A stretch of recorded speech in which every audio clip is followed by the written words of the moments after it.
how to become the best versions of yourself.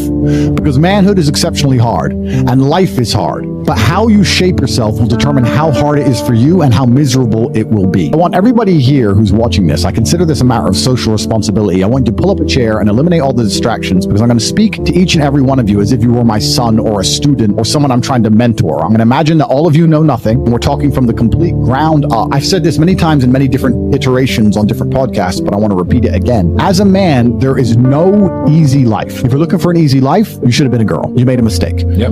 Your life is not about being easy. Your life is not about being happy. Your life is always going to be difficult. All of the pain you feel, all of the sadness you feel, you're supposed to feel as a man, and you have two effective binary choices. You either go through the suffering and go through the trauma and go through the hardship it takes to be a man of value, or you suffer eternity as a nobody. And being invisible, I would argue, is almost worse. You can have a very stress-free life if you work in Starbucks. You don't care about the Starbucks once you clock off. You're not at work at the time. You go home, you play video games, and you exist until you die.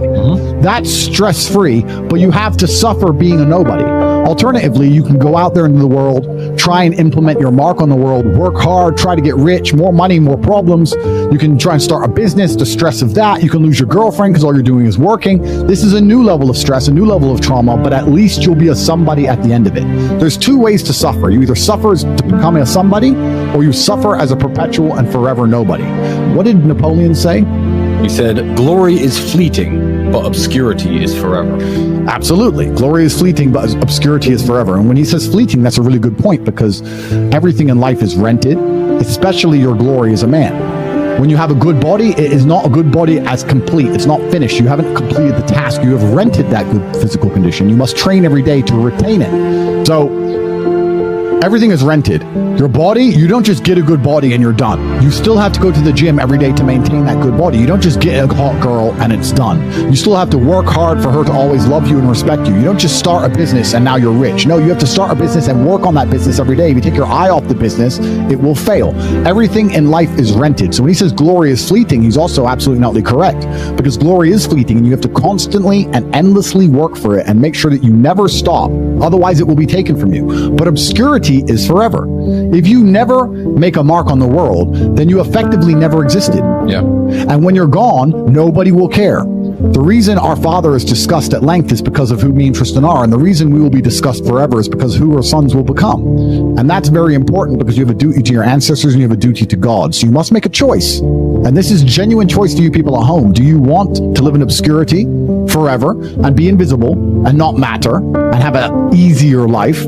I would argue that it's not easier, because in your heart and in your soul, you're going to feel guilty knowing you could have been something you're not, and you have a duty to your ancestors and to God to be the best version of yourself. Or do you want to try your absolute best and struggle and suffer every day of your life, paying the rent for all of the amazing things around you? We pay endless rent. We pay rent for our bodies. We pay rent for our relationships. We pay rent to keep our kids. We pay rent to keep our business. We pay rent to keep our freedom. Every single day is work to pay the rent. It's absolutely never ending, and you have to make that choice. So if you have a pen and paper in front of you, you need to decide. Do you want to be invisible with a lower rent bill, or do you want to be important and work hard and suffer to make sure that the rent is paid? It's a choice you must make, and it's binary, and you must be extremely dedicated towards the decision you finally make. So as you're just finding yourselves as men, I understand I have a huge responsibility because of the massive platform I have. There's no doubt about it. I am the largest influencer in this space. I'm perhaps one of, if not the largest influencer on the planet today. And I have a massive responsibility to try my best to improve the world and teach people important things. And it's very difficult, as most of you men are just finding yourselves, trying to figure out what and who you should be in a culture with little to no proper guidance. If you remove me from the internet, you have a whole bunch of loudmouths who have not achieved anything amazing or remarkable in their real lives. Who don't act in a respectful way. Who have not had any real world achievements. There's a few people I can name who aren't like that, but we're generalizing. And then you have a largely matriarchal society and a matriarchal education system that you're beholden to. So who's teaching you to be a man? If you're fortunate enough to have a fantastic father, great. But if you don't, there are very little lessons, and there's basically no guidance out there explaining to you the self-accountability which is required to be a man. Everything we were just saying to you earlier about making the choice of being invisible or being highly important and paying the rent for one of those two choices. That's based around absolute and utter brutal self-accountability. You must accept the decision you want to make, and you must accept that everything is your fault. Everything is on your shoulders, regardless of what God throws at you. Give you an example. Me and you were in jail. Did we still have bills to pay?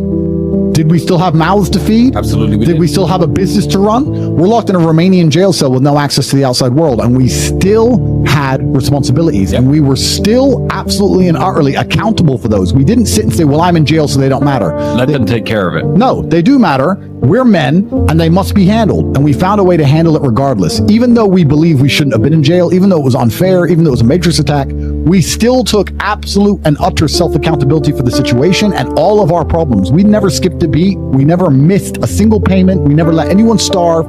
We handled absolutely everything from a jail cell. And you have to sit here and understand, most of you are in absolute freedom, not meeting your responsibilities. How are you going to meet your responsibilities if you become important enough to be locked in a jail? How are you going to meet your responsibilities when you're heartbroken? How are you going to meet your responsibilities if you lose all your money? And we're not talking just about our immediate family in a selfish way. I'm talking about my employees. I have over 300 plus employees, security guards who rely on their salary that they get from our company to feed their families, and that's their job. It's not their fault I was locked in jail.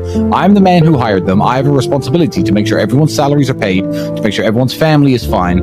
There's a massive triangle, a massive pyramid built underneath men like us, of people who need to eat, and people who do us a service, and people who need their money in exchange. I couldn't just say, you know what, I'm in jail. They'll understand. What would I expect these people to do? You know, this is their job. They work for me, and it's my responsibility to make sure everyone's getting their paycheck, even if I'm locked away, which is scary, because how would you accomplish the same thing? Imagine you have 3 months. You have 45 minutes on the phone 3 times a week.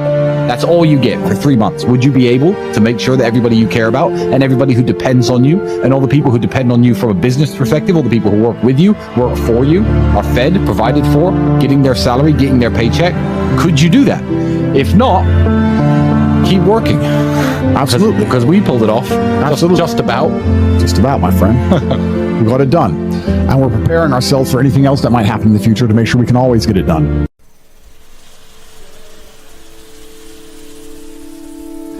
Why I think I fight. Do I enjoy it? No. Do I enjoy training? No. Do I enjoy cutting weight? No. Am I nervous? Yes. Do I think to myself, what am I doing? Yes. Completely. Unfortunately, it's one of those things you're either born with or you're not. And the only way I can explain it, to try and make it make any sense, is that if I'm not doing something which is either extremely difficult or extremely stressful, I'm in a perpetual state of crippling boredom. I can't explain it. I see other people live their lives and they're like, oh, I can't wait for the weekend because I want to watch this movie. I think, who cares about a movie? You're looking forward to the weekend for a movie? Looking forward to the weekend to get drunk? Like, these things to me are so mundane. They mean nothing. And if I don't fight, if I'm not in a situation where I'm stressed or worried or concerned, I'm just perpetually bored. And boredom's crippling. If you're an intelligent person and you've got a good brain on your shoulders, you can't just sit there bored, you know? So most smart people take the academic route to avoid boredom. They learn, but that's never really interested me either. Although I've always been an intelligent guy and I've always done well academically, it never really interested me. And then I see people climb Mount Everest or jump off buildings or do base jumping, or the guy who jumped from space. People think, what's he doing? He's crazy. I understand.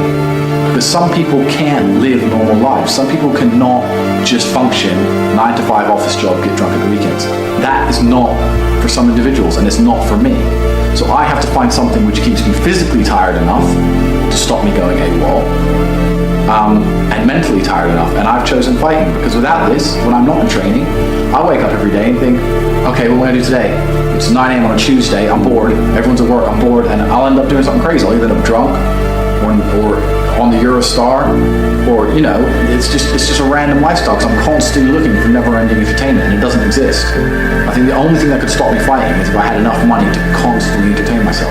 Unless I'm a billionaire, I need something that keeps me focused and keeps me occupied in life.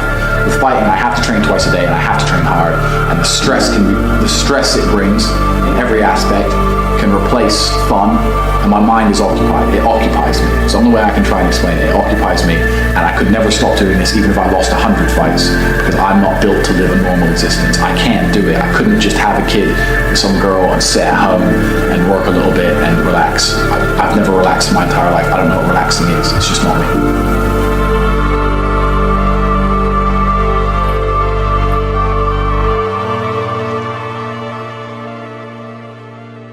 I was a 4-time kickboxing world champion. For 12 years, I trained 5 hours a day, 6 days a week. And I was motivated to train probably about 25% of the time. The rest of the time I went because I am disciplined. You don't feel like going through that shit on a Wednesday morning when you wake up, and you have to do it because you're disciplined. You're either a disciplined individual or you are not a disciplined individual. There's a difference between want and want. And I say this all the time. People say to me, I want to be rich. And I say, okay, well, I want to be able to ice skate, but I don't want to be able to ice skate enough to go learn how to ice skate because I can't be bothered. I mean, surely if I could click my fingers and be a figure skater, I'd click my fingers. Who wouldn't? But I don't want to actually go train because I don't want it enough. And this is the exact point with money. Everyone wants money put on their lap. If you truly wanted money, you wouldn't be able to sleep until you fucking had it. And this is the point. Because when I had nothing, I couldn't be distracted. You couldn't distract me from what I wanted. That's who I am. If I want something, I'm gonna get it. I do not need to be motivated. I'm a disciplined person. If I allocate X amount of time to work, I'm gonna do it. But that is the bottom line answer. It's discipline. You're gonna have to work when you don't feel like working. That's how it's gonna have to be, or you're never gonna be eating. One of the only things in this world you can control is your state of mind. You can't control the weather, you can't control other people, you can't even control your health. You might get a brain hemorrhage, or you might get hit by a bus. One of the very few things in the world you have genuine control over is your state of mind. You decide if you're a disciplined person, you decide if you're a happy person, you decide if you're a depressed person. These are things that in real time you can affect in your brain. This is all you can control on Earth. If you can't control that, then you're just a feather in the wind. And life's gonna blow you around, and you might land somewhere good, you might land in dog shit, nobody knows. Your state of mind is what you should be able to control. If you can't wake up and say, today I'm making some money, and actually try your very, very best, and actually stay dedicated to that task. If you can't do that, you're fucked. Every man understands you shouldn't be complaining about things you cannot change. You have to play the cards you're dealt. To be born a certain height and then to sit there and go, what do I do? I'll tell you what you do. You become the best version of yourself, just like everyone else does. Nothing about the height is in and of itself enough value for me to be a valuable man. As a man, you build your value. You are born with the cards you're dealt. Sure, it'd be ideal. Look, I'd love to be 7 foot tall. I'm not. So it's the same argument. If you're 5'2", you need to become rich, strong, and funny, and charismatic, and interesting, and witty. If you're 6'4", you need to become rich, strong, well-connected. It's the same game. So to sit there and complain about it is asinine. All of you have a handful of essence. I don't think you understand that. You could have been in a car crash at 4 years old and lost your legs. Do you have any understanding of how lucky you have been? This is pure luck. There's no this only luck has kept you fully able-bodied, sitting there, capable of learning and listening and becoming something. You don't really need to be that tall if you're important and rich, and when you walk in the room, you think when fucking Mayweather walks in the room, people give a shit? Fix that frame in your mind. You are viewing yourself as a short man. Stop it. Walk the fuck up and be the man.